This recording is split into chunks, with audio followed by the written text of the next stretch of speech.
سلام البنات، لما كنتوش كتعرفوا تنقيو السردين، هذا هو الفيديو اللي غادي يعلمكم.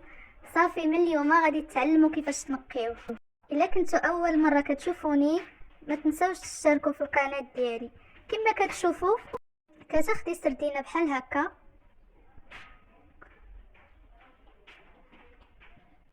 كتفرقيها من الوسط بهذه الطريقه السهله.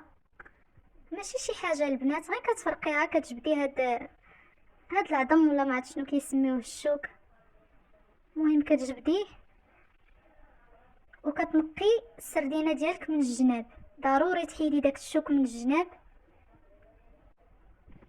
هانتي غادي نعاودو مره اخرى. غادي تهزي السردينه ديالك وغادي تفرقيها من الوسط بهاد الطريقه. غتضغطي عليها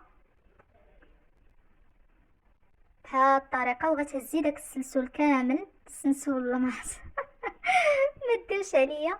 المهم غادي تهزو داك اللحمه كامله وغادي تحاولوا تفرقوها وتنقيو ديك الجلده، تحيدوا الجلده على داك اللحم ديال السردين.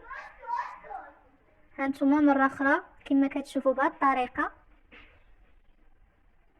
كتحيدوا الشوك ونقيوه من الجناب. ضروري تنقيوه من الجناب.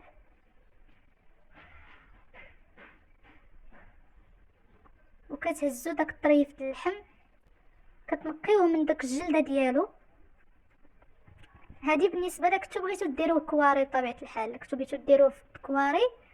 هذه هي الطريقه الفعاله واللي حسن غادي تعاونكم بزاف.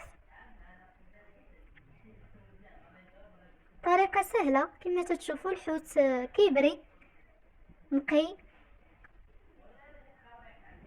صراحه السردين ماشي شي حوت اللي صعيب بزاف زعما في التنقيه ديالو. الطريقه واضحه وسهله وكتشوفوها قدامكم.